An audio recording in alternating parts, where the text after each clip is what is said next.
Good morning, class. Myself, Jeenu Malik. I will help you to understand geography of class 10th. Dear students, we have discussed our ongoing chapter Minerals and Energy Resources up to the topic red hole mining. Now let's proceed further. Today we are going to discuss distribution of few minerals in India.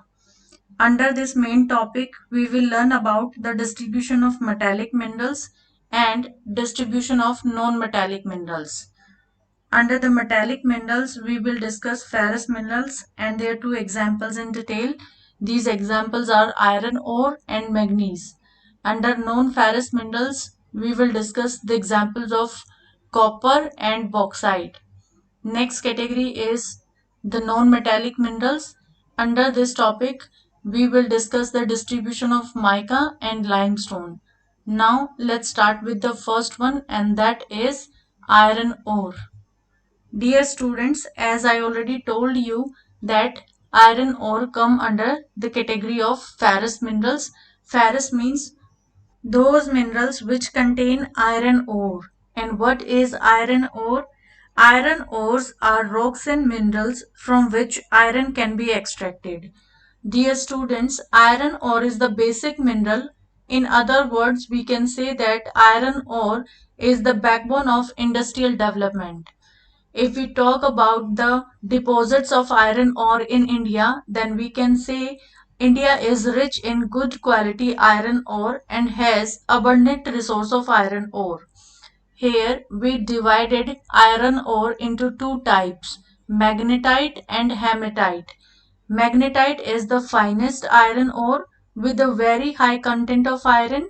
It's up to 70%, which make it valuable for the electrical industries, whereas hematite ore is the most important industrial iron ore in terms of the quantity used, but it has a slightly lower iron content, which is 50 to 60%.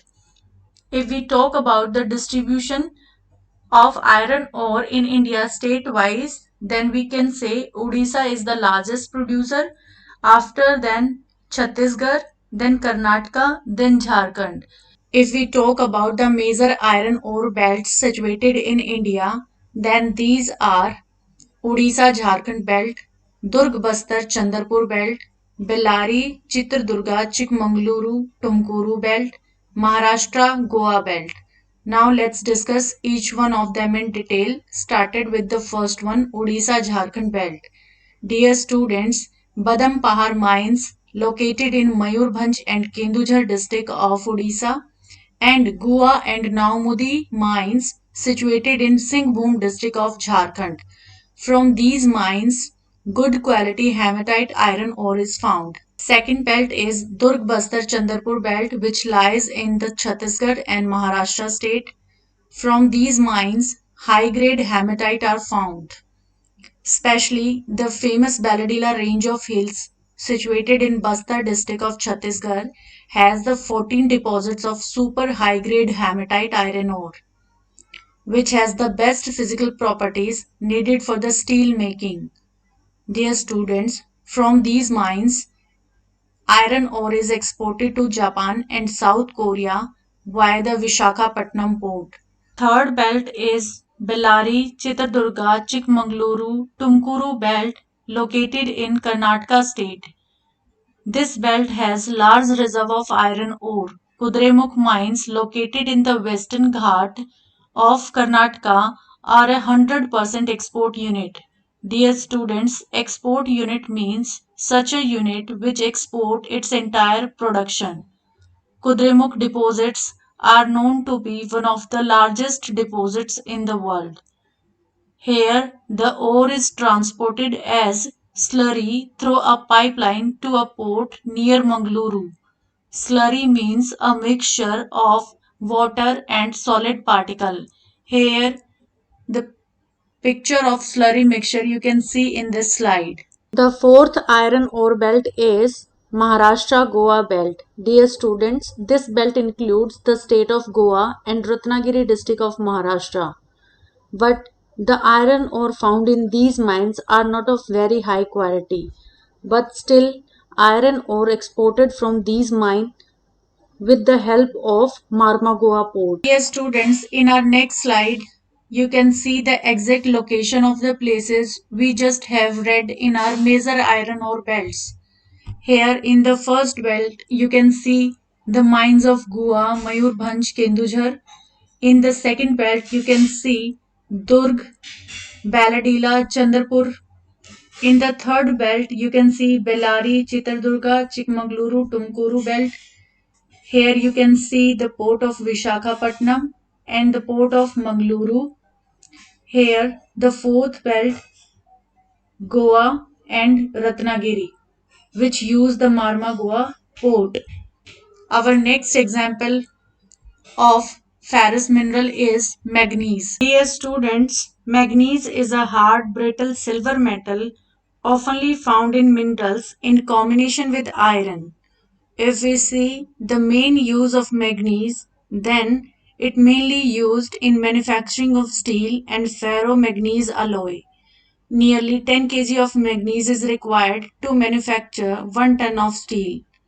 Beside this, manganese is also used in manufacturing bleaching powder, insecticides, and paints. If we see the production of manganese state-wise, then here is the data of 2016 to 17. According to this data, Madhya Pradesh is the largest producer, after that Maharashtra, then Odisha, then Karnataka, and so on. Now, our next topic is non-ferrous minerals. Dear students, those minerals which do not contain iron is known as non-ferrous minerals. For example, copper, bauxite, lead, zinc, etc. These non-ferrous minerals play a vital role in a number of metallurgical, engineering, and electrical industries. But unfortunately, India's reserves and production of non-ferrous minerals is not very satisfactory. Now, let's discuss some non-ferrous minerals. The first one is copper. Copper is a soft, malleable, and ductile metal with very high thermal and electrical conductivity. Here, malleable means a metal which can be pressed into shapes without breaking or cracking, whereas ductile means a metal which can change shape without losing its strength. And copper is also a good conductor of heat. This means that if you heat one end of a piece of copper, the other end will quickly reach the same temperature. But dear students, unfortunately, India is critically deficient in reserves and production of copper. Copper metal is mainly used in electrical cables, electronics, and chemical industries. If we talk about the leading producer of copper in India, then the Balaghat mines in Madhya Pradesh, Khetri mines in Rajasthan, and Singhbhum district of Jharkhand are leading producer of copper. Our next example is bauxite. Dear students, bauxite is a naturally occurring heterogeneous mineral composed of one or more aluminium hydroxide such as alumina, silica, iron oxide. Along with this, bauxite is the primary ore of aluminium. Almost all aluminium has been extracted from bauxite. If we talk about the characteristic, then we can say aluminium is incredibly popular because of its lightweight, its strength, durability, malleability, etc. If we see the deposition of bauxite in India, here Amarkantak Plateau, Bengal Hills, and the plateau region of Bilaspur Katni are the main areas of bauxite deposits. If we talk about the production of bauxite state-wise, then Odisha was the largest producer of bauxite in India. After that, Gujarat, Jharkhand, Chhattisgarh, and so on. Pancham Patmali in Koraput district is the most important center of bauxite deposit in Odisha. If we talk about the uses of aluminium, then we can say aluminium is used in automobile, aircraft industries, spacecraft, packaging, food and beverage containers, etc. The next category of mineral is non-metallic minerals. Dear students, all those minerals which do not contain any kind of metal in it are known as non-metallic minerals. For example, mica, granite, marble, sandstone, limestone, etc. Now let's discuss mica. Dear students, mica is made up of a series of plates or leaves. Here in this slide you can see the mica leaves.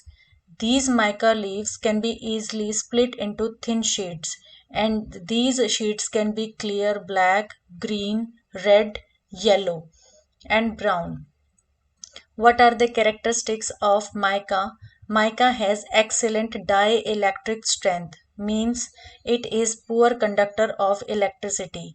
So mica has excellent dielectric strength, low power loss factor, insulating properties, and it also resistance to high voltage.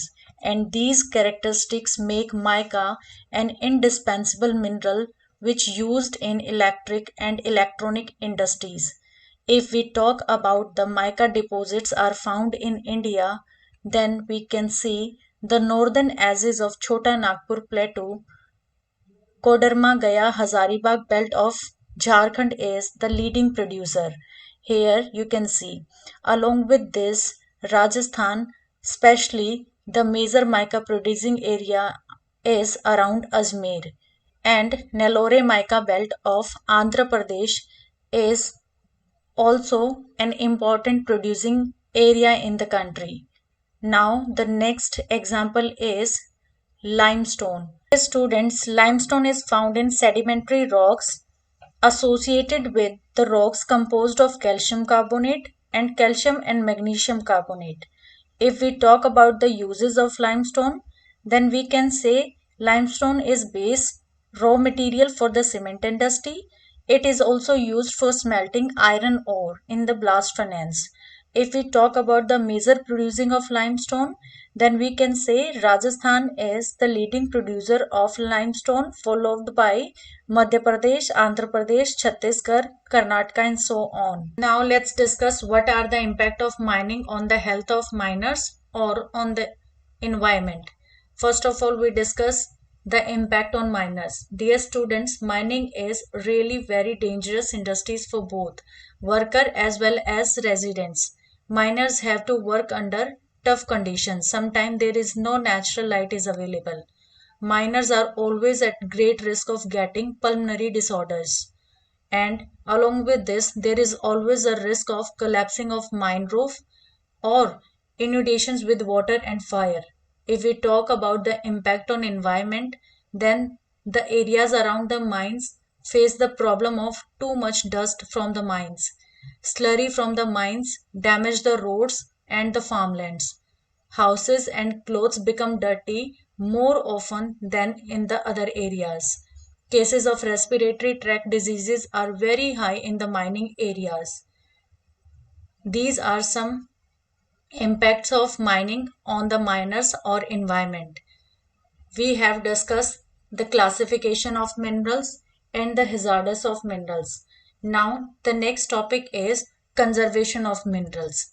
Under this topic, we must know why we need to conserve the minerals and how we conserve the minerals. First of all, we must know why we need to conserve the minerals. Dear students, mineral resources are being rapidly consumed, which takes millions of years to be created and concentrated. Mineral resources are finite and non-renewable, and their continued extraction leads to increase the cost as mineral extraction comes from the greater depth. That's why we need to conserve the minerals. Now the question is how we can conserve the minerals. Concerted efforts has to be made to use mineral resources in a planned and sustainable manners. We also improve the technologies which needs to be evolved to allow use of low grade ores at low cost. It is also necessary to reduce the wastage in the process of mining. We must also recycle the metal using the scrap metal, and we also find out the other substitute also. These certain steps help us to conserve the minerals. So dear students, with this topic we sum up our today's class. We will meet soon in our next class. Till then, stay happy and blessed. Do hard work. Thanks.